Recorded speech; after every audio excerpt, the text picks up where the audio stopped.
Salut et bienvenue sur le podcast d'Expat Families. Aujourd'hui, pour ce nouvel épisode d'Expat Expert, on retrouve Adeline au micro, une maman française mariée à un Turc vivant en Allemagne depuis plus de 10 ans. Ici, on parlera de langue, bien sûr, mais surtout dans des familles multiculturelles, pour vous aider au mieux à comprendre les problématiques liées aux langues dans les familles. Je vous souhaite une excellente écoute et je vous laisse avec la suite. Bonjour Adeline. Bonjour Cindy. Merci de prendre un peu de temps pour venir témoigner sur ce podcast. Avec très grand plaisir. Tu interviens en tant qu'expat expert sur un sujet qui a longuement et traité avec beaucoup de matière, je dirais. Mais personnellement, j'avais envie de traiter plus de manière identitaire et culturelle, bien plus que linguistique. Donc, j'ai vraiment hâte qu'on puisse démarrer un peu cet échange. Mais avant ça, est-ce que tu peux nous en dire un peu plus sur toi? Donc, nous dire un peu qui tu es, où est-ce que tu habites et de qui est composée ta famille, s'il te plaît? Oui, avec grand plaisir. Tout d'abord, je te remercie pour de m'avoir invité à cette interview. J'en suis vraiment ravie et surtout qu'on aborde des questions très culturelles, identitaires. Ce sont vraiment des dimensions que je trouve très intéressantes. Moi, je suis originaire du Mans, la ville du Mans en France, et je vis en Allemagne maintenant depuis plus d'une dizaine d'années. Là actuellement, je suis à Potsdam, juste à côté de Berlin. J'ai vécu pendant un moment à Berlin, mais au bout d'un certain temps, mon mari et moi, quand on a eu notre fils, au bout de quelques années, on s'est dit la grande ville, c'est un peu trop stressant à notre goût. Donc on a voulu s'écarter un petit peu. C'est pour ça qu'on est arrivé à Potsdam. Tu vois, j'ai dû ouvrir Google Maps parce que je pensais que Stuttgart était une petite ville en Allemagne alors que pas du tout. Donc c'est bien, ça me fait un petit je veux dire, je dormirai moins bête grâce à toi, donc je te remercie. Super. Donc Potsdam, c'est quoi? C'est considéré comme la banlieue de Berlin, c'est ça? C'est une ville, mais vraiment juste, si tu veux, elle touche Berlin, la zone frontière, comme si tu veux. Mais on est, nous, à peu près à 35 km du centre de Berlin, donc on est vraiment très près. En fait, on a tous les avantages, on a beaucoup d'avantages de la grande ville sans les inconvénients, donc on est je vois. Content. Et puis tu peux, c'est quoi, c'est genre 30-45 minutes en train ou quelque chose comme ça? Même pas 25 minutes en train pour aller au centre. Et puis on a beaucoup de lacs par ici, des forêts. Mais oui, je suis en train de regarder Google Maps, c'est joli. La vache. Il y a un petit Versailles, attends, comment ça s'appelle? Je le sens. Sans souci en plus, mais c'est génial comme nom. Ça se dit à la française. Sans souci, c'est génial. C'est génial, non? Ok. Pardon, donc on a dérivé un peu sur le sujet, mais on a passé quelques années, plusieurs années à Berlin. C'était vraiment aussi, Berlin est une ville très cosmopolite, donc c'est hyper intéressant de vivre là-bas. Quand on a eu notre fils en 2016, on habitait encore là-bas, donc on a eu vraiment beaucoup de contacts aussi avec des familles très multiculturelles. Il y a énormément de familles avec plusieurs langues qui vivent là-bas à Berlin. Donc ça, c'était vraiment un aspect positif, mais bon, au bout d'un moment, c'est la vie de la grande ville, c'est pas fait pour tout le monde, donc c'est pour ça qu'on a décidé de déménager. Donc actuellement, nous vivons tous les trois. Donc mon fils, il a 5 ans et demi, il va bientôt avoir 6 ans, et on attend un deuxième enfant pour le mois de juin. Félicitations. Voilà, merci. Mais alors, où est-ce que tu as rencontré ton mari? Tu l'as rencontré en France, en Allemagne? Il est allemand d'ailleurs? Alors, je l'ai rencontré en Allemagne quand j'ai fait, parce que on va commencer par le commencement. J'ai fait des études d'allemand, des études germaniques en France, la filière classique LLCE. Je pense que ça parle à tout le monde. Langue, littérature, civilisation étrangère. Et puis, dans le cadre de ce cursus-là, je suis partie à Paderborn, qui est une petite ville en Allemagne, pas très connue. Et c'est là-bas que je l'ai rencontré parce que lui faisait ses études aussi. Et lui, il est germano-turc, c'est-à-dire qu'il est né en Allemagne, il a vécu toute sa vie en Allemagne, mais il est né de parents turcs. Donc, il a grandi dans un contexte bilingue et biculturel, avec vraiment une langue et une culture turque très très présente et très forte dans le cercle familial, et puis la langue et la culture allemande très présente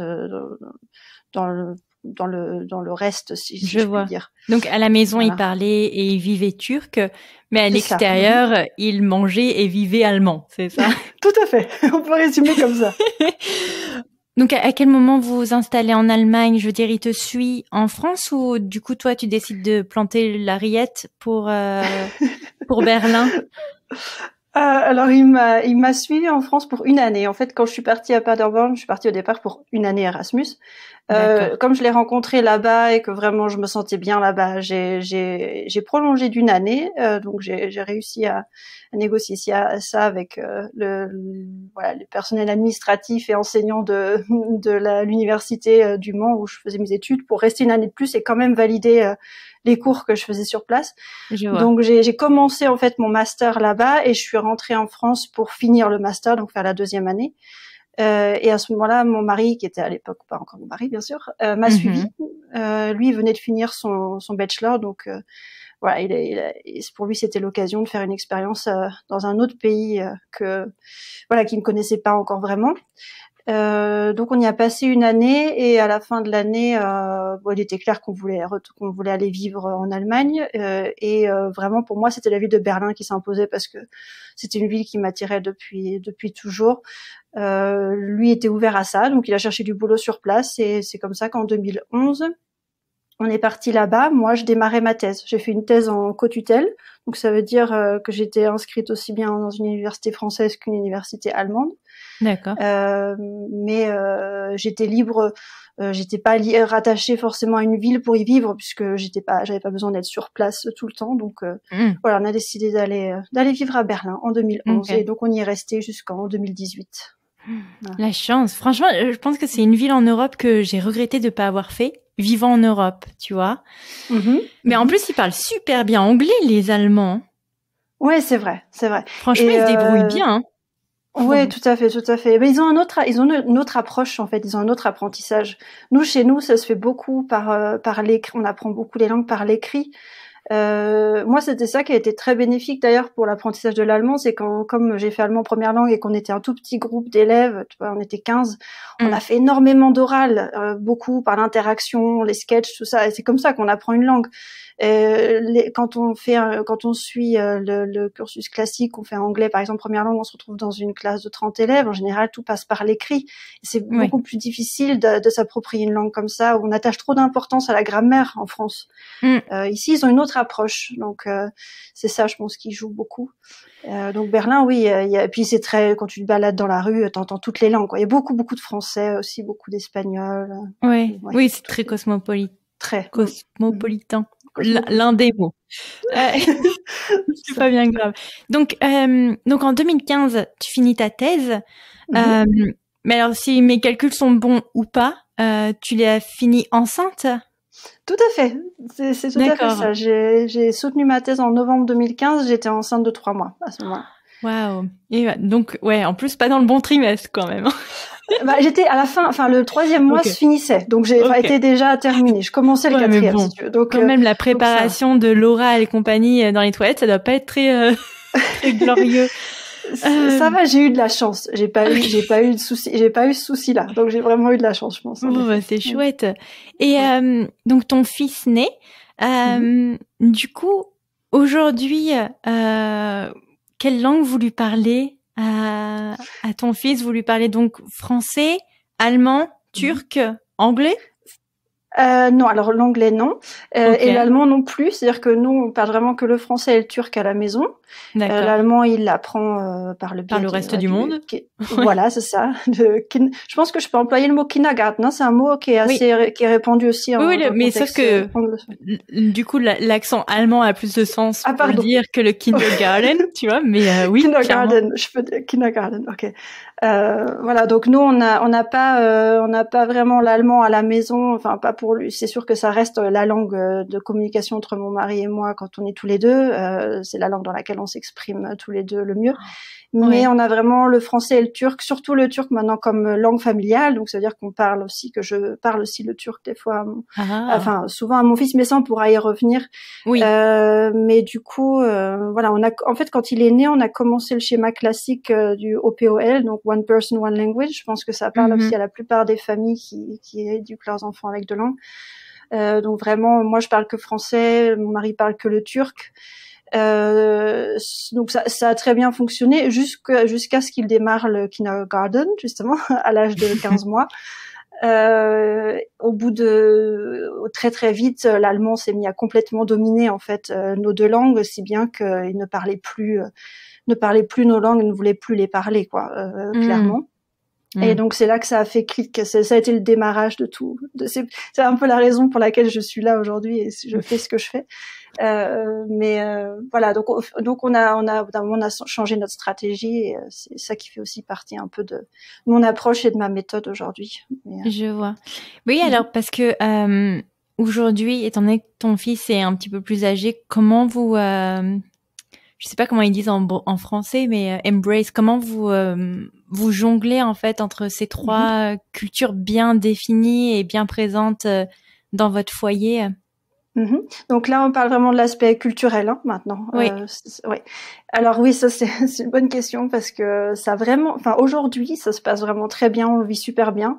Au début, ça a été très difficile, je l'avoue, la première année, parce que je trouve que l'arrivée d'un enfant, déjà pour un couple qui n'est pas biculturel ou multiculturel, c'est déjà ça peut être compliqué, mais dans un couple biculturel ou multiculturel, ça l'est d'autant plus. Parce que tout à coup, il y a plein de choses il y a des dimensions qui n'avaient pas vraiment de place avant dans le couple, qui tout d'un coup surgissent et sont vraiment très présentes. Et je veux dire, chacun de nous a sa socialisation, a fait ses expériences. On a grandi avec des valeurs différentes ou des façons de voir l'enfant différentes. Enfin voilà. Et donc forcément, on est imprégné de ça en tant que parent. Et là, pour arriver à se créer son chemin, nous, ça n'a pas été simple, quoi. La première année, il y a eu beaucoup des tensions, des frustrations. Il y a eu aussi bien sûr le problème de la communication. Moi, à ce moment-là, je parlais pas encore bien le turc, ce qui fait qu'il y avait souvent des malentendus. Par exemple, avec ma belle-mère, souvent, j'avais l'impression qu'elle me faisait des reproches dans ses propos, alors que non, elle me disait simplement, parfois son avis sur des choses. Ouais. Mais moi, j'avais tendance, tu vois, des fois à interpréter des choses qu'elle n'avait pas dites. Et donc tout ça, il a fallu vraiment un moment pour trouver chacun trouve son rôle et sa place. Ça n'a pas été simple, mais bon, on a appris à vraiment à mieux communiquer, à s'expliquer les choses et maintenant ça marche très très bien. Et je pense que la première année, d'une manière générale, je pense que tu peux le confirmer, c'est compliqué, quoi. C'est chaotique. Non, mais je veux dire, des fois, j'aime bien dire que c'est challenging, mais non, vraiment, la première année, c'est chaotique. Et on en parlait encore avec mon mari à se dire, mais c'est un sacré chamboulement dans ta vie et dans ton couple. Donc... Ah ouais, complètement. Donc, j'imagine, ayant eu quand même ton fils et ta thèse, à quel moment tu te décides de te lancer dans la vie professionnelle? Oui. Alors d'abord, quand mon fils est né, j'ai décidé de faire un congé parental d'un an. C'était vraiment ce que je voulais. Donc là déjà, c'est là que ça commence les différences culturelles. D'ailleurs, j'ai souvent eu la question du côté français de mes amis français. Mais tu commences quand à travailler au fait? Non, mais je fais une année de congé parental. Oui. C'est normal. Je commencerai à chercher du boulot plus tard. C'est vraiment. Alors qu'ici en Allemagne, c'est très très. Je veux dire, ici, tout le monde prend un an, quoi. C'est au moins. Enfin, je veux dire, il y en a beaucoup aussi qui prennent 2 ans, mais c'est vraiment quelque chose ici qui est très très commun. D'ailleurs, toutes les personnes qui font moins d'1 an, c'est là plutôt où on va poser des questions. Mais pourquoi? Enfin voilà. Et quand même, j'ai fait un petit peu de traduction à ce moment-là. J'ai fait des fois quelques interventions du point de vue scientifique. J'ai fait quelques workshops aussi pendant mon congé parental quand même, mais pas beaucoup. Voilà, c'était plutôt pour avoir un petit truc supplémentaire et puis une stimulation aussi supplémentaire dont j'avais besoin à ce moment-là. Je peux comprendre. Voilà. Et puis après, à la fin de mon congé parental, c'est là que j'ai commencé à chercher du travail et là, je suis montée dans la recherche. J'ai participé à un projet de recherche qui était à ce moment-là. Donc, faut savoir que moi, ma thèse, je l'ai faite dans un domaine plutôt civilisationniste sociologique. Ça veut dire que ça avait une grande dimension historique. Mais ça parlait aussi beaucoup des questions identitaires, etc. Et après, quand j'ai démarré la recherche, je suis tombée dans le secteur dans le domaine de la petite enfance, et j'ai vraiment eu un flash quand je suis tombée amoureuse de cette période des 0 à 6 ans, on va dire, développement de l'enfant. Et tout ça s'est passé en parallèle de ce qu'on vivait nous avec notre fils, avec les langues. Donc ça te parlait, quoi, clairement. Voilà. Et je veux dire, le plurilinguisme a toujours été quelque chose qui m'a accompagnée forcément aussi au cours de mon cursus, etc. Donc c'était pas quelque chose de nouveau, mais quand même, c'était dans notre rôle de parents. Tout de suite, ça avait d'autres dimensions nouvelles quand même. Donc voilà, je me suis prise de passion pour ce sujet-là, et c'est là que j'ai commencé à un peu aussi à approfondir mes connaissances, à m'auto-former, et puis à développer une méthode que j'ai ensuite commencé à adapter, à appliquer d'abord sur des personnes de mon entourage, des amis d'amis, et puis voilà, puis à voir que ça fonctionnait.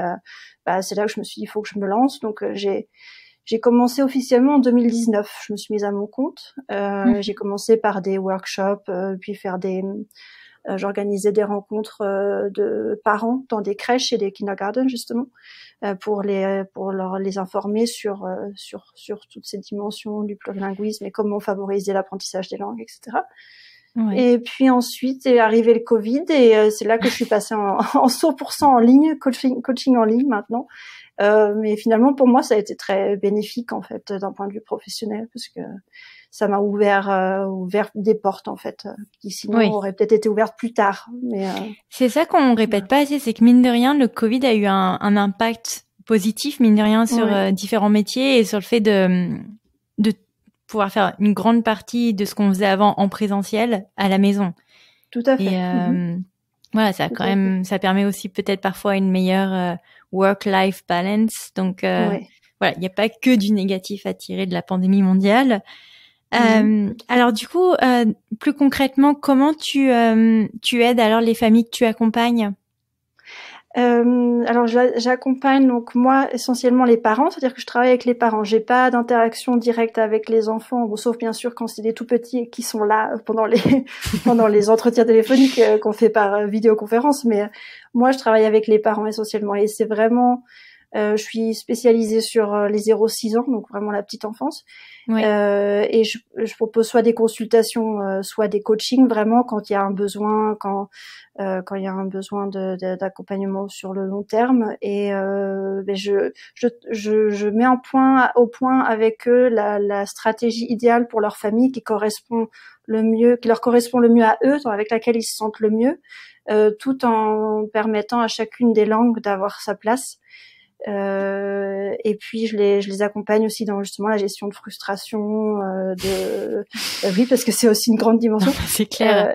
Donc voilà, c'est essentiellement par ça. Et puis je leur donne bien sûr beaucoup d'outils pour favoriser le développement du langage. Ça passe beaucoup par des jeux aussi, des jeux du langage, etc. Ouais. Mais donc par exemple, tes familles sont monoculturelles parfois, ou non, elle est belle ma question. Forcément, ils sont c'est deux cultures qui se retrouvent dans un même foyer, c'est ça? Elle est pas bête du tout, la question, parce qu'il y a vraiment toutes les constellations. C'est-à-dire qu'il y a des familles monoculturelles, donc par exemple un couple français qui se retrouve en Allemagne, donc ils ont quand même les deux langues, mais à la maison ils en ont qu'une. Mais en général, c'est vrai que ce sont pas ces parents-là que j'accompagne, parce que ces parents-là, ce sont ceux qui ont le moins. Finalement, ils ont pas de problème en général. C'est-à-dire ils ont un environnement à la maison bien défini pour une langue, et qu'à l'extérieur il y a l'autre environnement pour l'autre langue. En général, ça se passe bien.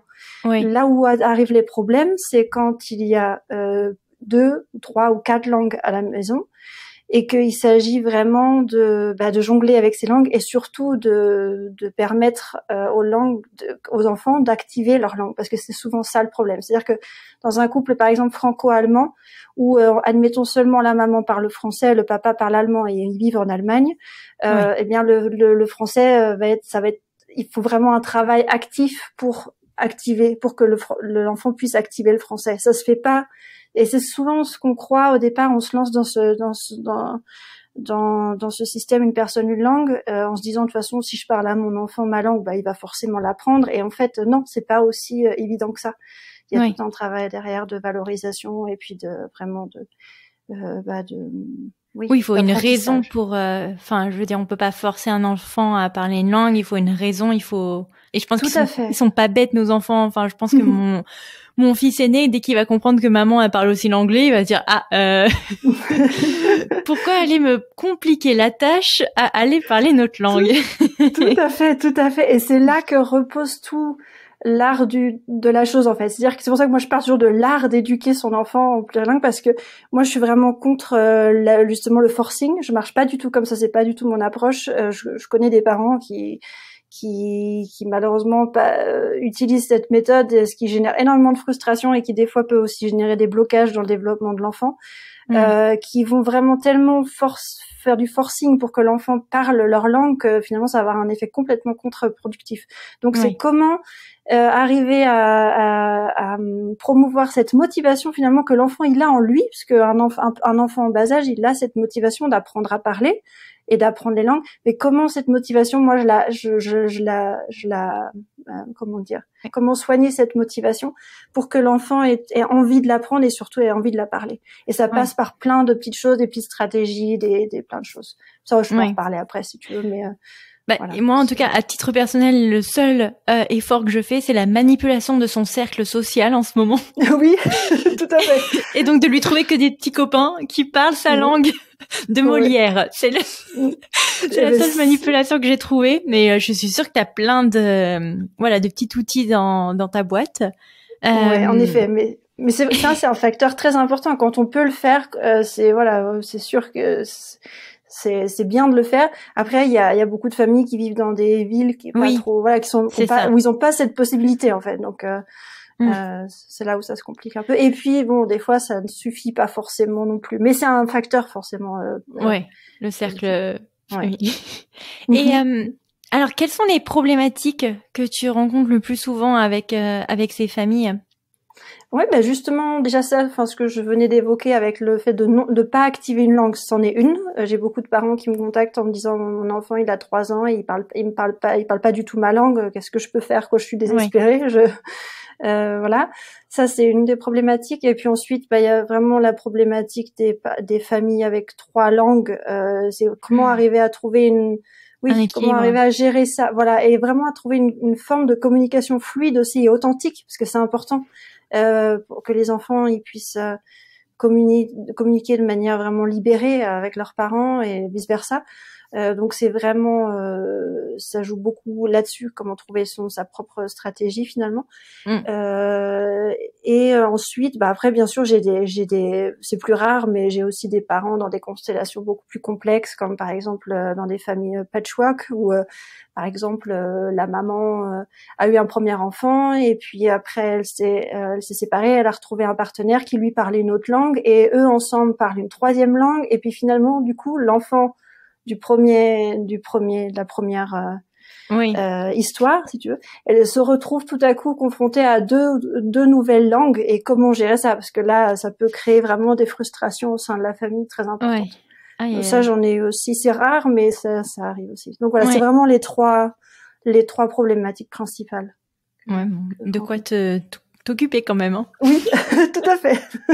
Mais j'accompagne aussi bien sûr les familles qui veulent démarrer, qui n'ont pas encore de problème finalement, mais qui veulent s'assurer que de pouvoir mettre toutes les chances de leur côté, ça bien sûr. Oui, non, mais c'est très bien d'anticiper en plus ce genre de problématique, parce que on va en venir, parce que j'avais demandé en fait sur Instagram il y a bien longtemps si on faisait un hors-série sur le multilinguisme, s'il y avait des questions un peu que les gens avaient à nous faire passer. Donc j'en ai récolté quelques-unes qu'on va démarrer sous une FAQ, une foire à questions. Okay. Donc je me suis dit que ce serait sympa de la scinder en deux. Donc d'abord les questions qui touchent plus vraiment l'intrafamilial en tout cas, et ensuite une deuxième partie qui sera peut-être un petit peu plus environnementale. Donc la première question que j'ai à te poser, qui va paraître vraiment les prémices même d'une famille, c'est comment on tombe d'accord sur un prénom. Parce que mine de rien, c'est vraiment un casse-tête, parce que les prononciations sont différentes, on a des coups de cœur, on a des je sais pas, moi j'adorais par exemple le prénom Maël. Mon mari américain était incapable de dire ce prénom. Et à l'inverse, j'aimais bien le prénom et je serais incapable de te le dire en langage, donc tu sais, le Q-U-A, non, Q-U-I-N-N, le Queen, que moi je prononce Queen comme une reine, alors que non, apparemment il y a King et Queen. Donc bref, j'adorais ce prénom et j'ai dû le dropper à cause de ça. Et donc bref, tout ça pour dire comment on arrive à se mettre d'accord sur un prénom. Ouais, c'est compliqué, hein. Ouais, ça a été compliqué pour nous aussi, ça l'est maintenant. on se retrouve dans la même situation. Ouais, c'est compliqué parce que je trouve que le prénom d'un enfant c'est tellement important, ça va tellement avoir un rôle dans son identité, dans sa vie, dans son identité, quoi aussi. Et puis, je sais pas, je pense qu'on a tous un peu en tête les souvenirs de l'école où il y avait des enfants. Bon, moi j'avais de la chance, j'avais un prénom qui était pas sujet à ça, mais bon. Des prénoms qui ont été mal prononcés, qu'on subit des blagues, enfin voilà, on imagine tout ça. Donc je trouve que déjà c'est important de se dire ok, si on a un prénom en tête, comment est-ce que toute la famille peut le prononcer, est-ce que l'environnement dans lequel on vit ils peuvent le prononcer aussi.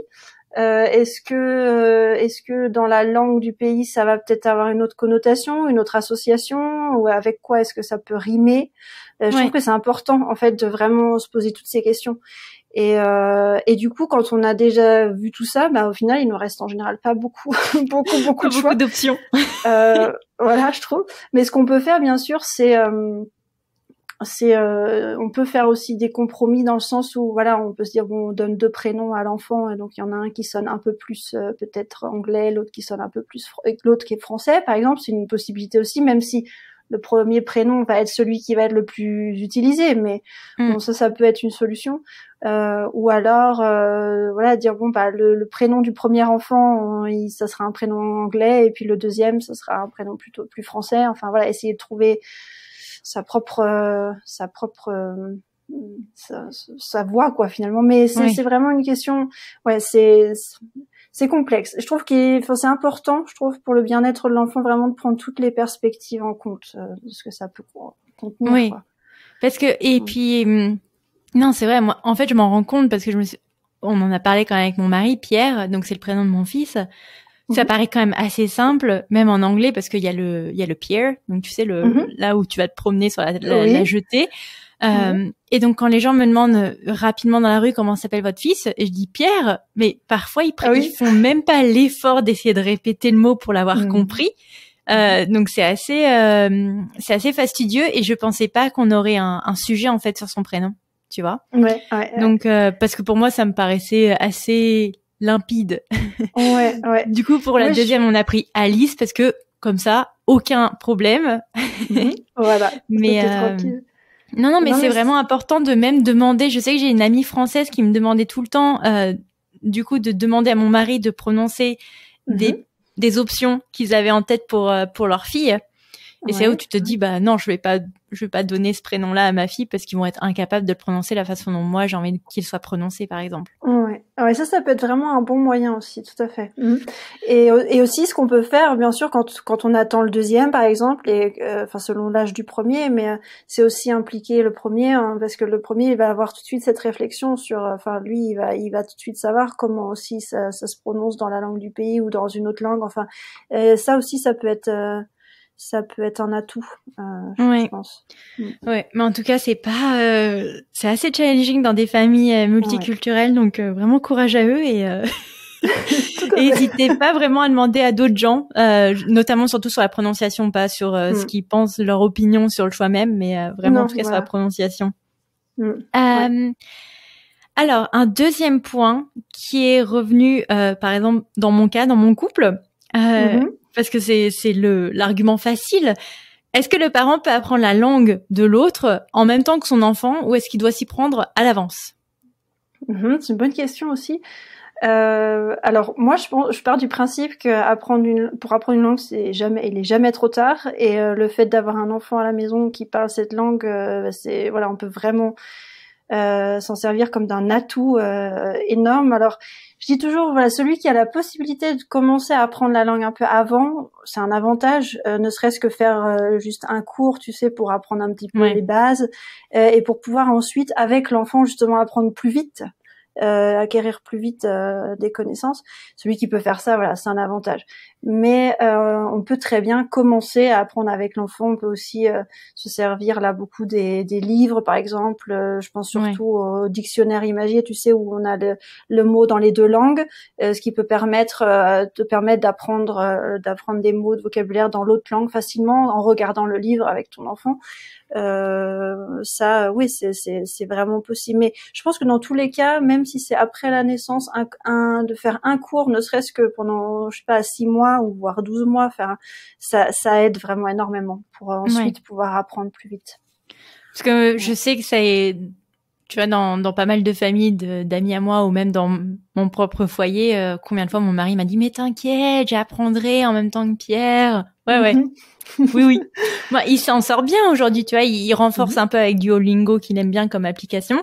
D'accord. Mais bon, c'est pas non plus, voilà, on n'est pas sur, on n'est pas sur du bilinguisme par rapport à mon fils. Tu vois. Ouais, mais je pense que du coup, tu vois, une application c'est génial, ça peut vraiment renforcer l'apprentissage, mais je pense que le fait d'avoir un cours, tu sais, où vraiment tu as une présence, même si c'est en ligne, hein, d'avoir vraiment ce contact régulier, un petit peu imposé, si tu veux, ça force le fait de s'y mettre en fait. Et puis une fois qu'on s'y met, bah après on y prend goût et puis voilà, ça peut déclencher, ça peut faire clic et ouais, ou même avoir, tu sais, il y a des cours en ligne avec d'autres personnes, tu vois, donc juste relate avec d'autres gens qui se disent bon, on est dans la même situation, tu vois, je trouve que c'est motivant, en tout cas bien plus que genre je vais encore être sur mon téléphone, tu vois, encore 15 minutes quoi. Non, on est d'accord. Alors une question qui est énormément revenue, c'est comment on gère si le parent parle mal la langue de l'autre? Est-ce qu'on le corrige du coup? Enfin moi ça m'arrive très souvent où mon mari va dire un mot à mon fils, je sais qu'il est mal prononcé. Est-ce que du coup je corrige mon mari ou est-ce que je le laisse un peu filer là-dessus? Ouais, alors là, je trouve que c'est toujours. Alors déjà, la première chose que je veux dire, parce que c'est une question qui m'est souvent aussi posée, c'est oui, si je parle la langue de mon partenaire ou de ma partenaire, mais je vais faire des fautes et c'est mauvais pour mon enfant, il va apprendre des fautes finalement par moi. Et là, je dis toujours non, il n'y a pas de souci à se faire parce que l'enfant sait très bien instinctivement quel est le modèle en fait pour quelle langue. Donc il va savoir que c'est la bonne personne à suivre finalement. Donc ça déjà c'est vraiment une chose pour laquelle il faut pas s'inquiéter. Et pour revenir à ta question, là je trouve que c'est vraiment, tu vois, moi je considère que en tant que parent, surtout dans le contexte plurilingue, c'est important d'être vraiment une équipe, c'est-à-dire de communiquer sur ce genre de choses. Si on est prêt à être corrigé, on est prêt parce qu'on veut apprendre la langue, bah pourquoi pas le faire quoi. Donc nous on se corrige constamment, c'est comme ça aussi qu'on apprend. Et ouais, vraiment corriger, c'est une part très importante pour l'apprentissage, pour pouvoir progresser. C'est là aussi où on peut impliquer l'enfant qui lui au bout d'un moment va mieux savoir lui demander est-ce que je l'ai bien dit là ou enfin tu vois. Pas le forcer à traduire jamais, mais impliquer l'enfant quand même, ça peut être très bénéfique aussi. Ouais. Donc, mais tu vois, je me rappelle que mon mari était allé voir la pédiatre pour un rendez-vous je crois que c'était les 18 mois de mon fils à l'époque. Et donc elle lui posait des questions parce que d'habitude j'y allais. Et donc elle lui posait des questions sur oui, est-ce que il arrive à dire plus de 8 mots en anglais ou quelque chose comme ça. Et il lui disait bah vous savez, enfin comme il parle 2 langues, il en parle 4, mais les 4 il arrive à les dire dans les 2 langues. Et bref, elle lui avait quand même dit non mais évitez de lui parler en français parce que si vous le parlez pas, ça ne sert à rien, il va apprendre des fautes. Donc non, laissez ça à votre femme. Et du coup, il était rentré très penaud, enfin vraiment assez attristé de ce rendez-vous. Et je me suis dit non mais déjà, est-ce qu'elle est qualifiée pour te dire quelque chose comme ça? Et il faut pas oublier, et c'est ce que j'ai quand même rappelé à la pédiatre, c'est que moi, je lui parle en anglais à mon fils, mais avec un accent. Donc, est-ce que l'accent est, par définition, une faute? Tu vois, de la façon dont on communique le mot.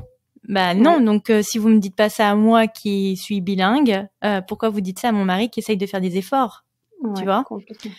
Donc je trouvais que c'était tu vois, et c'est ça en fait, c'est juste un message à dire que du moment qu'il y a un effort de fait, l'enfant il est pas bête. Enfin, il sait que mon fils, je pense que comme tu le dis, il sait que mon mari ne parle pas le français de base et qu'il fait un effort juste pour comme moi, hein, que je parle pas anglais de base, mais que je fais un effort pour parler anglais avec son père. Donc tout à fait. Et c'est vraiment, c'est tellement dommage parce que c'est encore tellement actuel, malheureusement des pédiatres qui sont pas formés aux derniers, qui sont pas au courant forcément des dernières connaissances dans le domaine et qui s'accrochent encore à des choses qui valaient il y a 15 ans et qui sont plus aujourd'hui, qui sont plus reconnues comme telles.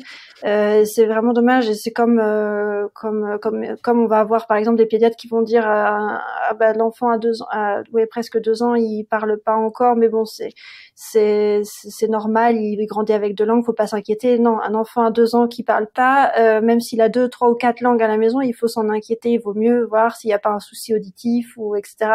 Et donc ça c'est vraiment des choses, c'est tellement, les pédiatres ils jouent un rôle tellement important dans notre vie de parents, je trouve. Il y a encore du travail à faire de ce côté-là. Mais pour revenir à ta question, en fait, ce que je dis toujours, ce qui est essentiel, c'est d'avoir comme langue principale avec son enfant sa langue dans laquelle on se sent le mieux, donc sa langue vraiment, là où on est le plus à l'aise, la langue maternelle, là où on peut tout exprimer, tout parler de tout.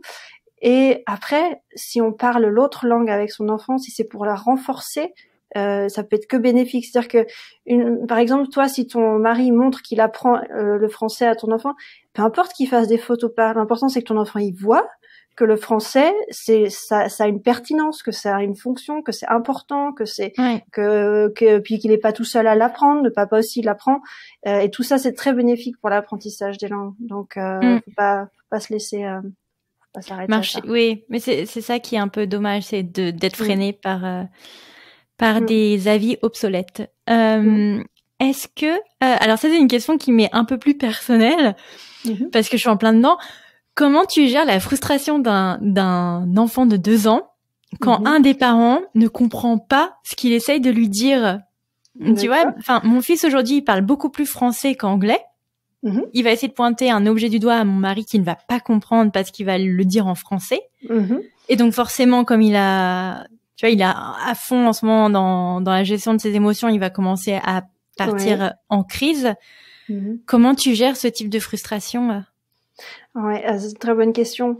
Et en fait, c'est vraiment quelque chose qui déjà qui concerne tous les enfants de 2 ans qui aient 2 langues ou une langue. C'est-à-dire que gérer les émotions, voilà, tu connais aussi, c'est vraiment très compliqué.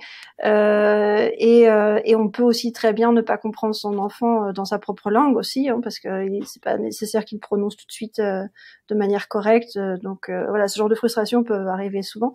Là, ce qui est important, c'est déjà avant que ça monte vraiment en colère, essayer de signaliser à l'enfant déjà qu'on l'entend, dans le sens où, tu vois, par exemple, répéter ce que l'enfant vient de dire, même si tu comprends pas quel mot il a voulu formuler ou ce qu'il veut dire, répéter ce qu'il a dit, donc essayer de reproduire le son pour lui montrer, voilà, je t'entends, j'entends ce que tu me dis, et lui expliquer, mais je te comprends pas. On peut dire à un enfant de 2 ans, je ne te comprends pas. Donc essayer de lui dire, voilà, essayer peut-être bon, à 2 ans, c'est encore un peu délicat. Il va pas trouver un autre mot pour l'exprimer. Un enfant un peu plus âgé, on peut lui dire, essaye de l'exprimer avec un autre mot, essaye de me l'expliquer autrement, etc. Mais c'est vraiment d'être dans la communication, d'aller à sa hauteur, de le regarder dans les yeux, lui dire, voilà, je t'entends, mais je te comprends pas. Et ça, déjà, je pense que ça peut aider. Après, si vraiment ça arrive dans une crise, là, c'est comme dans toutes les gestions de crise finalement qui arrivent à cet âge-là, c'est voilà, essayer de montrer à l'enfant qu'on est là, qu'on comprend sa frustration, son émotion, et que voilà, qu'avec le temps, ça ira mieux, qu'il arrivera mieux à s'exprimer, etc. Mais vraiment lui montrer qu'on est là et qu'on le comprend. Voilà, c'est comme ça la meilleure façon de gérer. De toute façon, cet âge-là, c'est compliqué. Donc, non, mais c'est sûr.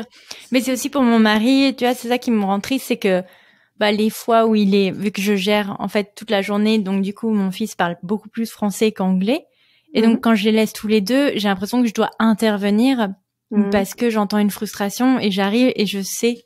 Mais après, parce que je suis peut-être un petit peu plus habituée à son langage à lui aussi. Ouais. Tu vois, je sais instinctivement ce qu'il veut. Et du coup, j'ai pas envie que mon mari pense, bon, bah, ça y est, j'ai besoin d'elle pour communiquer avec mon enfant. Tu vois. Alors là, c'est une très bonne question. Ce que tu peux faire, et moi, c'est quelque chose que je conseille, par exemple, aux parents qui ont qu'une langue à la maison, qui n'est pas la langue du pays. Et si l'enfant rentre, par exemple, à 2 ans au kindergarten, ce que je conseille, c'est de faire une liste des mots que l'enfant maîtrise déjà. Et mettre la traduction dans la langue du pays pour que les éducatrices, ou les enseignants en fonction du contexte, savent ce que l'enfant veut dire avec tel ou tel mot pour que la transition se passe plus facilement. Donc là, moi, dans ce cas-là, ce que je conseille, c'est tu écris, tu fais une liste avec les mots. Voilà, ton enfant à 2 ans, il commence à apprendre. Alors il y a des phases où voilà, il va apprendre plus de mots. Mais en général, on arrive encore à suivre. Donc tu peux faire un genre de répertoire comme ça. Tu marques les mots qui te viennent à l'esprit, ou que quand tu es avec lui tout seul, tu te dis ah tiens, il y a un nouveau mot, hop, je le note, et puis tu montres ça à ton mari le soir, ou je sais pas, régulièrement, vous regardez ça ensemble, et comme ça ça peut être un c'est pas bête. Ouais. Et puis en plus comme ça fait du vocabulaire à mon mari, donc c'est pas plus mal. Non, c'est clair, c'est un bon parti. Ok, très bien. Ensuite, comment on se met d'accord sur les surnoms des membres de la famille? Parce que, par exemple, j'aurais bien aimé que mon fils m'appelle maman, mais je me suis dit que comme le reste de la société dans lequel il est, parce qu'avant d'être français, il est américain, allait m'appeler mommy, on est parti du principe qu'il allait m'appeler mommy et daddy pour son daddy. Tu vois, mais tu vois, si par exemple pour une autre femme, elle a vraiment, pour des raisons personnelles, vraiment envie que son enfant l'appelle maman, alors que le reste du monde autour d'elle va l'appeler mommy, qu'est-ce que tu conseilles? Ouais, c'est une super question. J'avoue que nous, c'est une question qu'on s'est pas posée au départ, parce que justement, pour nous, c'était évident. Et justement, parce que moi, je voulais pas que mon fils m'appelle mamie, parce qu'ici, mommy, c'est mamie. Et pour moi, mamie, c'est, voilà, grand-mère, quoi. Oui. Donc je me suis pas posé la question. Pour moi, ça allait être maman. Donc, en fait, c'est à partir du moment où on a une association à peu près claire, une personne, une langue, c'est-à-dire que même si vous parlez de temps en temps l'autre langue, vous avez quand même, voilà, votre fils, il sait très bien que ton mari, c'est l'anglais et toi, c'est le français. À partir du moment où on a cette association, une personne, une langue, on peut très bien donner le surnom dans cette langue. Par exemple, moi, je suis maman, mais le papa, c'est pas papa, c'est baba en turc. Et la grand-mère du côté turc, c'est babaanne, et elle s'appelle babaanne pour tout le monde. C'est-à-dire que quand mes parents, par exemple, à moi, communiquent avec mon fils et parlent de babaanne, ils vont dire babaanne. Ils vont pas dire mamie, voilà. Et donc au départ, forcément, c'est un peu une histoire de voilà, faut communiquer avec les membres de la famille, expliquer, voilà. Mais une fois qu'après c'est expliqué, je veux dire, la grand-mère de l'autre côté dit aussi papi mamie, alors que ça fait pas partie de sa langue à elle. Mais quand elle parle à son petit-fils de papi mamie, c'est papi mamie. Donc ça, moi je trouve que c'est le moyen vraiment le plus simple. Une personne, un surnom. Après, on peut décider, bien sûr, chacun, voilà, est-ce que ça va être un surnom dans ma langue ou ça va être un surnom dans l'autre langue? Ça, chacun, c'est voilà, une décision personnelle. Et aussi peut-être demander aux membres de la famille comment ils veulent être surnommés. Tout à fait. Parce que, par exemple, nous, tu vois, comme mon mari vient d'une famille recomposée, on a Nana, Papi, Patty et tu vois, et Patricia, parce qu'elle veut pas avoir de surnom. Mais tu vois, c'est rien que ça. Tu vois, le fait que l'une d'entre elles ne veut pas de surnom. Et puis, tu vois, on a Auntie pour la tante, et on a Tata parce que Tata pour les Français, tu vois. Et je trouve que c'est important de demander aux gens, comment tu veux qu'on te surnomme, tu vois, auprès de nos enfants. Mais voilà, bon, c'est un choix perso. Du coup, ma dernière question pour le côté vraiment intrafamilial, comment expliquer à son enfant ces différentes identités?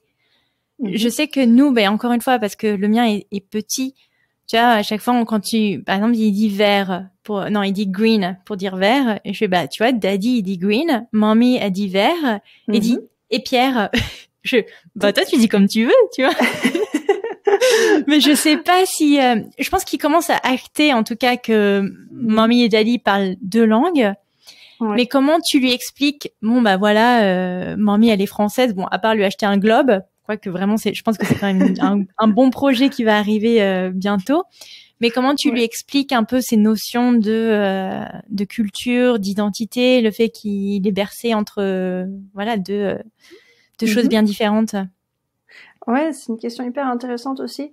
Mais là, je pense que ce qu'il faut savoir, c'est qu'il y a beaucoup de choses qui se passent beaucoup plus instinctivement que ce qu'on pense, en fait, et qui nécessitent pas forcément d'explication vraiment. Alors, s'il y a des choses ça peut aider quand on les explicite, et d'ailleurs, instinctivement, c'est ce que tu fais. C'est-à-dire que quand tu associes une langue un mot à une personne que l'enfant associe à une langue.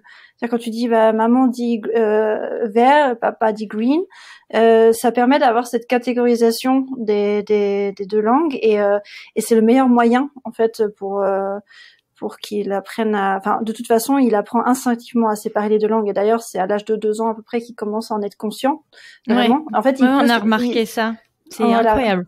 Ouais. Incroyable. En fait, un enfant bilingue ou plurilingue peut comment dire différencier ses systèmes linguistiques beaucoup plus tôt, mais de manière inconsciente. Et à l'âge de 2 ans, ça c'est ce qui se passe, le processus de prendre conscience que j'ai affaire à deux systèmes, à deux langues. Et vraiment le meilleur moyen de supporter ça, c'est ce que tu fais de catégoriser par des personnes et par des associés à une langue. Et pour l'aspect culturel. Ouais, ça dépend toujours un peu forcément de l'âge qu'a l'enfant, mais moi je pars du principe que très tôt déjà on peut vraiment aller dans la communication, dans l'échange, essayer d'expliquer des choses d'expliquer avec des mots simples, en se référant pourquoi pas à un globe ou avec des livres. On peut vraiment se servir il y a des livres aujourd'hui sur toutes les thématiques. Par exemple, ce qui est super, c'est les livres je sais pas, par exemple, j'ai pas le titre en français, mais Les enfants du monde, par exemple, où vraiment dans ce livre est thématisé le fait que il y a des enfants qui vivent partout, mais ils grandissent dans des cultures différentes, avec des langues différentes, et se servir de livres comme base, ça c'est hyper bénéfique. Parler des questions. Surtout à cet âge-là, quand ils comprennent pas, mais ils visualisent les choses. Tu vois. Non, t'as raison, c'est une bonne. Passer par le livre. Ouais. Ok, donc ça, c'était un peu pour toutes les petites questions intrafamiliales. Pour ce qui est de l'environnement, pour toutes ces personnes qui se préparent à partir à l'international, est-ce qu'il est nécessaire de préparer les enfants à la langue du pays d'expatriation avant le départ? Est-ce qu'on renforce par exemple l'anglais ou l'espagnol ou la langue dans laquelle la famille va s'expatrier? Là, forcément, je dirais que ça dépend. Enfin, ça dépend de tout un tas de facteurs. Déjà, quel âge a l'enfant? Parce qu'un enfant d'entre 0 et 2 ans, il y aura pas nécessairement besoin de le préparer. C'est-à-dire qu'il va arriver dans un nouvel environnement linguistique et il va s'y adapter tout de suite. Enfin, il y aura pas de souci. Par contre, déjà, dès l'âge de 3 ans, il peut y avoir d'autres facteurs qui rentrent en jeu, comme la personnalité de l'enfant. Est-ce que c'est un enfant plutôt timide ou pas? Est-ce que sur place, il va être tout de suite dans un environnement immergé dans la langue, ou est-ce qu'il va y avoir un temps d'adaptation? Tu vois, je veux dire, par exemple, est-ce qu'il va aller directement au kindergarten, justement, ou est-ce qu'il va être un petit peu à la maison pendant plusieurs mois avant de démarrer? Il y a tous ces aspects-là. Et est-ce qu'il avait la possibilité avant d'avoir un contact avec la langue, ne serait-ce que un petit contact, ou est-ce que ça va être une langue complètement nouvelle pour lui? Il y a tous ces facteurs-là qui entrent en jeu.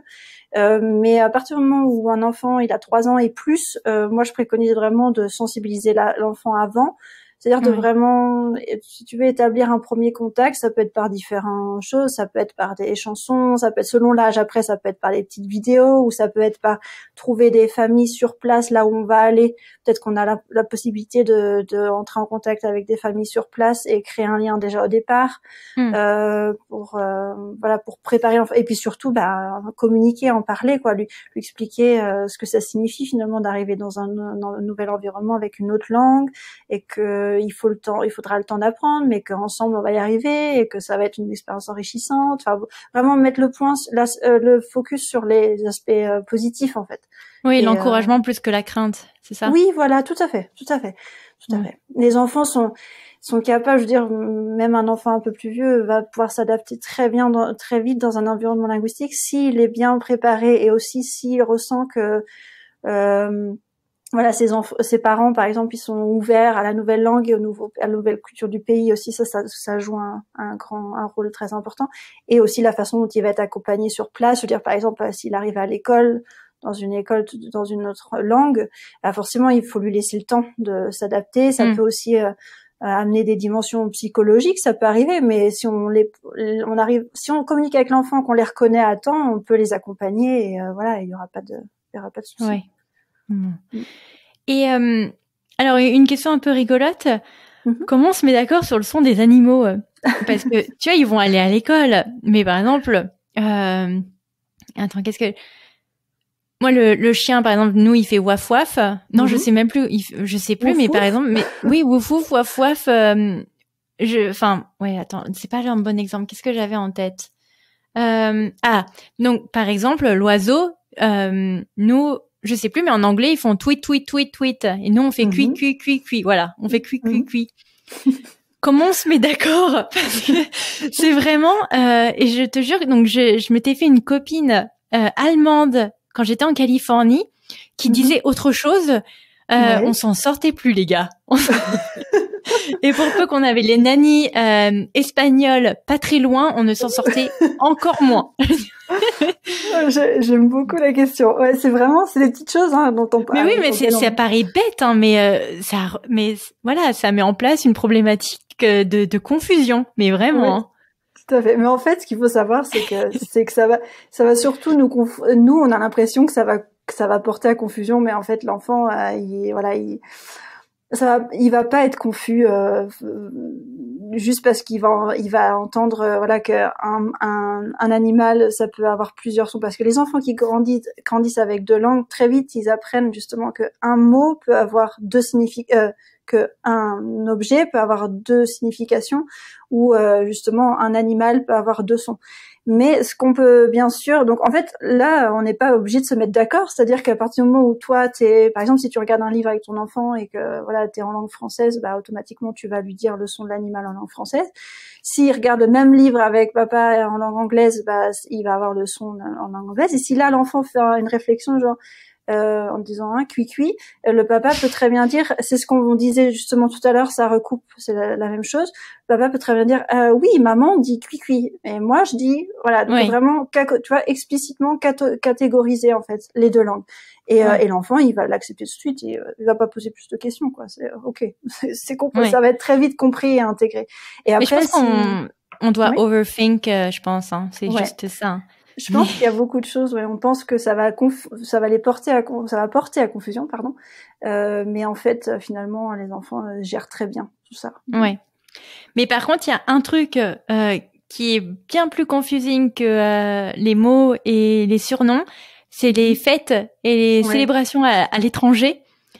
Et donc, on a essayé de se mettre d'accord en fait avec mon mari, mais en fait, on se rend compte que enfin, nous, personnellement, on a pris le parti de se dire, en fait, il faut s'accorder plus ou moins avec l'environnement dans lequel il est.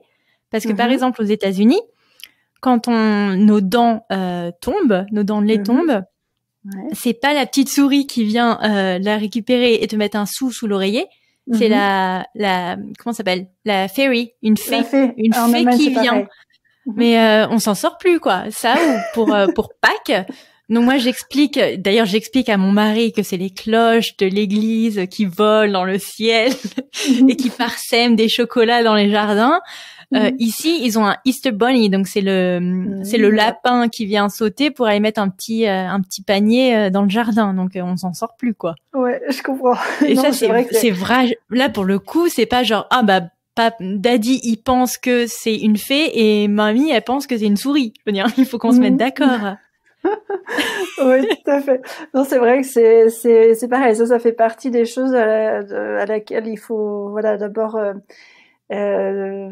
trouver sa propre solution en tant que famille. Et c'est des questions qu'on se pose que quand les enfants sont là et qu'ils grandissent et pas avant. Mais oui, parce qu'on dit mais comment on va faire la féerie? Comment on fait la fée? Et puis bref, non en plus parfois t'es attaché à certains trucs, tu dis les cloches moi j'aimais bien, mais bon si on va partir sur un lapin un peu creepy qui a la taille d'un adulte, pourquoi pas?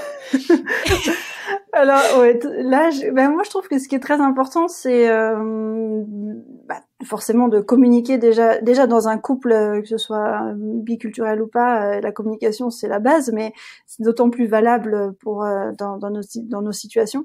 Vraiment communiquer et dire voilà qu'est-ce qui me tient vraiment à cœur, qu'est-ce qui te tient toi vraiment à cœur, essayer de comprendre les traditions familiales de l'autre, parce que il y a de la dimension culturelle mais aussi familiale. Je veux dire, même chez nous, on fête pas tous de la même manière Pâques ou Noël ou voilà.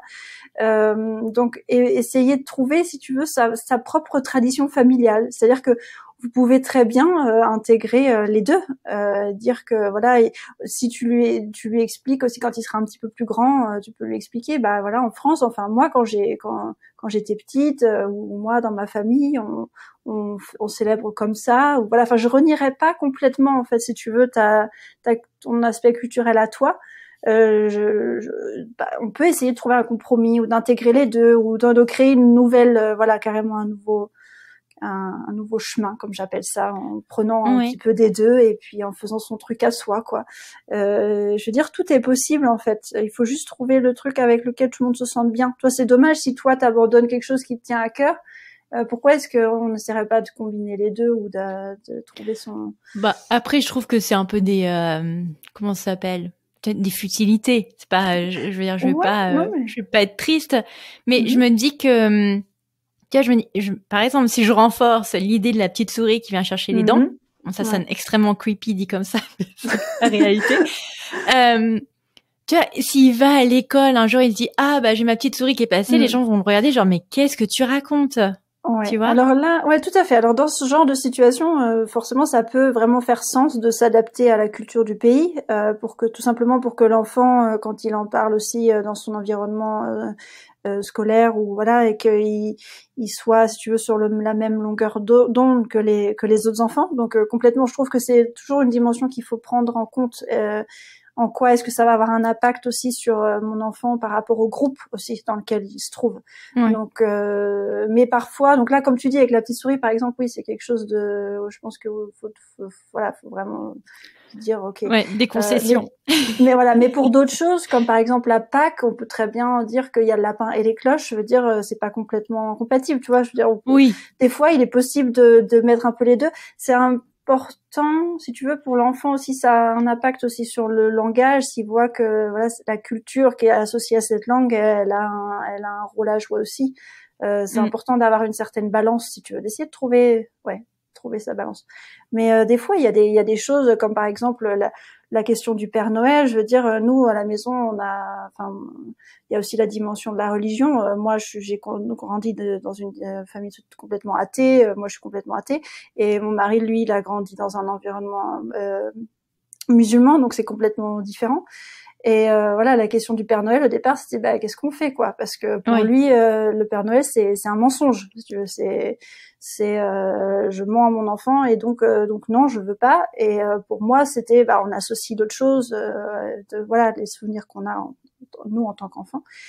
Et donc comment est-ce qu'on gère ça? Et là, c'est vraiment communiquer ensemble, se dire voilà pourquoi ça me tient à cœur tant que ça et qu'est-ce qu'on peut faire. Et souvent, c'est si on se dit voilà, on se met à la perspective de l'enfant. On se dit quels sont ses besoins à lui et qu'est-ce qui est bénéfique pour lui. En général, on arrive à trouver la réponse. Par exemple, pour le Père Noël, les enfants, quand ils sont petits, ils vont pas demander est-ce que le Père Noël existe ou pas. Ils ont envie d'y croire, donc ils vont y croire. Donc il y a pas besoin d'en discuter. Si l'enfant vient et il dit voilà, il parle du Père Noël, simplement le laisser parler du Père Noël. On n'a pas besoin de le contredire en disant non, le Père Noël n'existe pas, par exemple. Et le jour où le Père Noël, où il arrive avec sa grande question, est-ce que le Père Noël existe, on peut très bien lui demander, toi, qu'est-ce que tu crois? Tu vois, essayer de trouver un moyen d'arriver à jongler avec les deux, quoi. Toujours, on en revient toujours de toute façon au même point du compromis. C'est ça. Mais dans un couple de même culture, de même religion ou pas, c'est toujours compromis. Hein. Tout à fait. Et je trouve que vraiment là, ce qui aide, c'est se mettre à la perspective de l'enfant. Qu'est-ce qui est bénéfique pour l'enfant dans son environnement comme il est? Qu'est-ce qui est bénéfique pour lui? C'est ça. Ouais. Ce serait dur de give away le Père Noël quand même. Enfin, je respecte les familles qui pensent que c'est un mensonge et qu'il faut pas leur laisser croire. Après, on en parlait avec mon mari, on se disait il y a quand même un côté magique, tu vois, à Noël.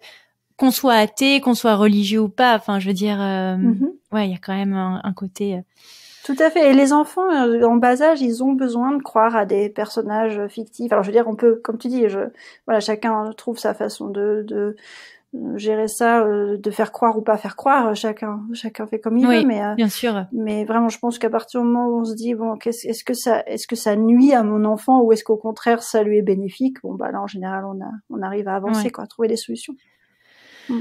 Ouais. Une question qui est revenue aussi et auquel on l'a mentionné mais sans vraiment le traiter. Comment on valorise sa langue minoritaire quand on n'a pas de raison entre guillemets environnementale de la parler? Tu vois, on parlait par exemple de ces familles un peu isolées qui peuvent vivre peut-être en zone rurale où il n'y a pas de potentiel cercle amical d'autres personnes qui parlent sa langue. Comment on valorise du coup, comment on trouve des raisons, des motivations de parler cette langue?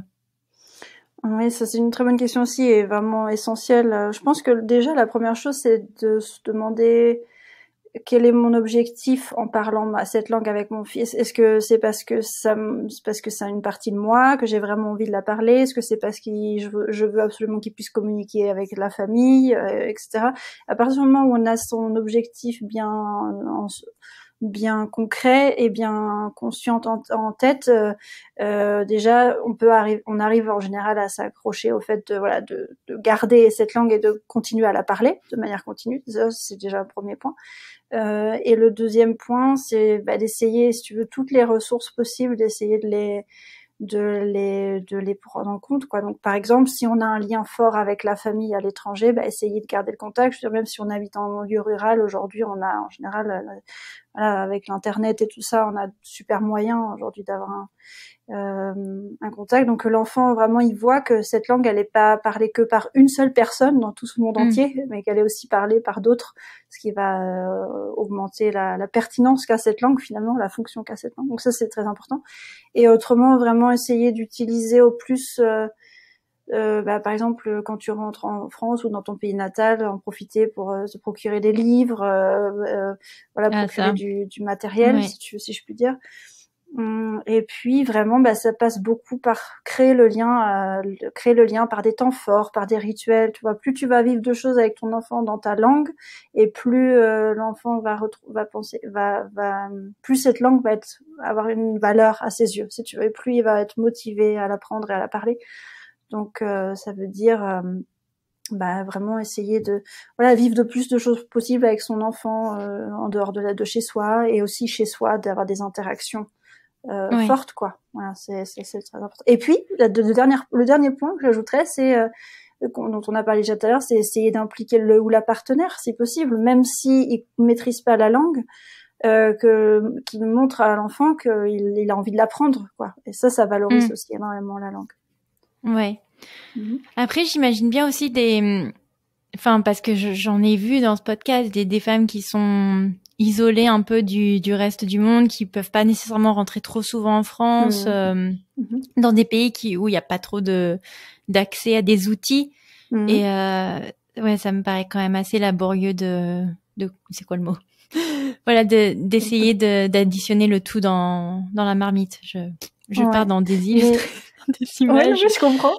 Je comprends très bien. Mais je pense qu'à partir du moment où on garde ce lien avec sa langue soi-même aussi. C'est-à-dire qu'on continue à lire dans cette langue, ou qu'on continue à écouter cette langue, ne serait-ce qu'écouter la radio dans cette langue, que nous-mêmes on reste connectés avec notre langue. Déjà, ça c'est primordial aussi pour arriver à la transmettre. Et voilà, et on peut aussi, même si on n'a pas des outils, on peut les créer. Je veux dire, on peut aussi, ça peut être, si on n'a pas de livre à disposition, on se passe par l'histoire, créer des histoires, raconter des histoires. Ça peut être, ça peut, si on n'est pas très doué à raconter des histoires, on peut se servir de photos qu'on a pour raconter des choses, vraiment avoir des échanges en fait dans cette langue. C'est ça qui va valoriser plus. Oui. Après. Là encore, on parle, moi dans mon cas, d'une famille où il y a 2 langues, mais on vit dans un environnement où la langue est parlée. Je sais pas si j'ai du sens. Donc, si. où l'environnement parle la langue d'au moins un des parents. Mais dans votre cas à vous, par exemple, où l'un parle français et l'autre parle turc, le reste du monde parle une autre langue, ça, je me dis, mais comment, tu vois, on parle aussi de ce concept très aléatoire de third culture, tu vois, de la troisième culture. Tu vois, pour moi, c'est quand même dingue de se dire cet enfant, comment il va se définir plus tard, tu vois. Et j'avais fait un épisode avec une famille où la mère était française, le père était japonais, ils habitent aux États-Unis, et les enfants aujourd'hui s'identifiaient américains ou français, tu vois. Et je trouve ça vraiment passionnant de voir, d'essayer de se mettre... tu vois, parce que c'est toujours une question, de toute façon, les enfants, c'est toujours, on les fait parfois de manière très égoïste et on les projette comme une réflexion de soi-même. Mais je pense qu'il faut aussi faut aussi garder à l'esprit qu'ils vont avoir leur propre identité et que malheureusement, ils vont peut-être pas choisir la nôtre. Et tu vois, moi, j'ai accepté le fait que mes enfants allaient peut-être être beaucoup plus américains que français. Et c'est comme ça. Et je pense que ça te permet en tout cas de te dégager un peu de pression, à te dire mince, il faut absolument qu'ils parlent ma langue, il faut absolument qu'ils agissent comme ça, parce qu'au final c'est eux qui vont choisir un peu ce qu'ils vont vouloir être. Donc tout à fait. Bref, tout à fait. Je pense que c'était mon petit point perso. Oui, non, mais je trouve que c'est tout à fait ça. C'est-à-dire que c'est le point de départ, c'est d'avoir conscience de ça.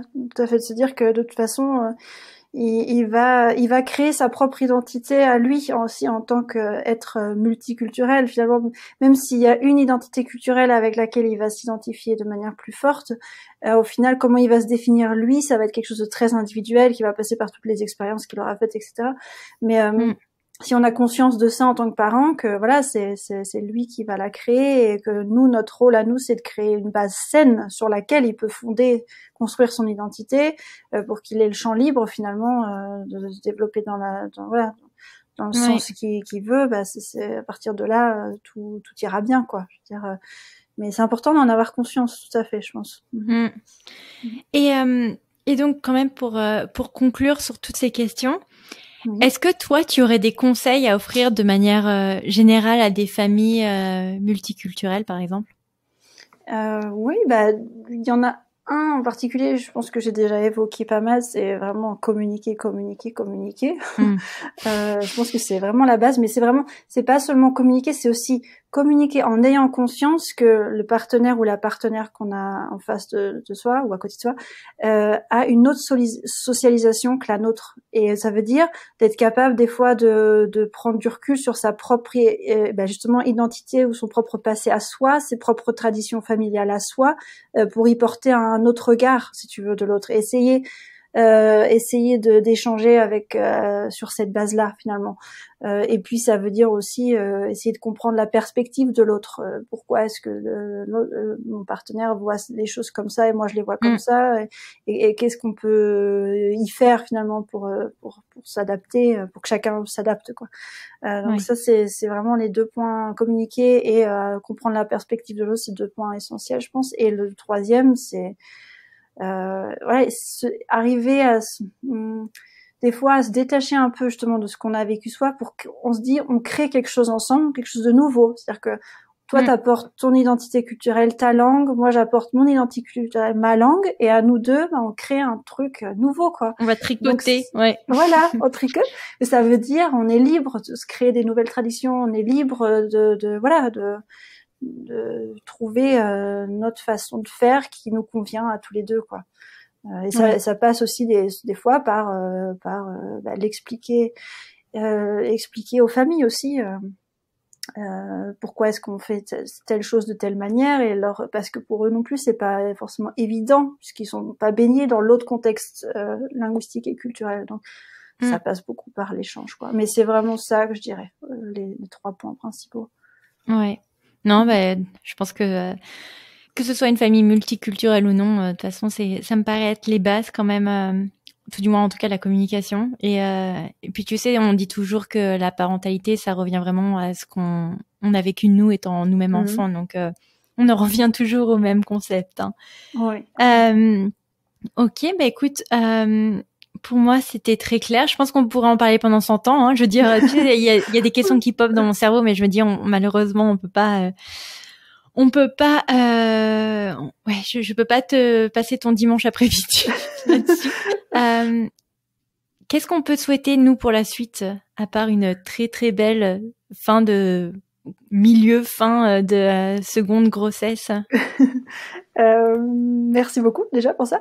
Qu'est-ce qu'on peut me souhaiter pour la suite? Je sais pas si on peut le séparer en deux domaines. Il y a le côté personnel. Je dirais que ce qu'on peut me souhaiter, c'est de continuer à pouvoir vivre un quotidien familial plurilingue et multiculturel comme une richesse vraiment. C'est-à-dire que même si les débuts ont été un peu difficiles, aujourd'hui on voit on voit les bons côtés. Donc pouvoir continuer à vivre ça avec mes enfants et mon mari. Et du côté professionnel, ça serait de pouvoir continuer à accompagner des parents parce que c'est vraiment quelque chose qui me tient à cœur et qui me comble du point de vue professionnel et personnel. Donc ce sont les deux choses. J'imagine. Non, mais c'était un bon moyen pour toi de joindre vraiment le côté passion avec le côté pro. Donc et puis en tout cas à t'entendre, t'en parles avec passion. Donc vraiment merci pour la qualité de cet échange. C'est moi qui te remercie. Je mettrai bien entendu ton site internet et tes contacts dans la barre d'information de l'épisode et puis sur nos réseaux sociaux. Oui. En tout cas, pour l'heure, Adeline, moi, je te remercie énormément pour ton temps et pour cette conversation ensemble. Et puis, écoute, je te souhaite une bonne fin de journée. Je te remercie. Moi, c'est déjà la soirée qui a bien démarré, mais je te remercie. Je te remercie aussi beaucoup pour cet échange que j'ai trouvé super, très intéressant. Donc, merci de m'avoir donné cette occasion. Et puis, je te souhaite tout le meilleur pour la suite aussi, à toi et aux parents qui nous écoutent. Merci beaucoup. Voilà pour cet épisode. J'espère qu'il vous aura plu. N'hésitez pas à le partager autour de vous ou de nous laisser un commentaire et une évaluation sur votre plateforme préférée. Nous, on vous souhaite une excellente semaine et on vous retrouve dans 2 semaines pour un prochain épisode. Ciao!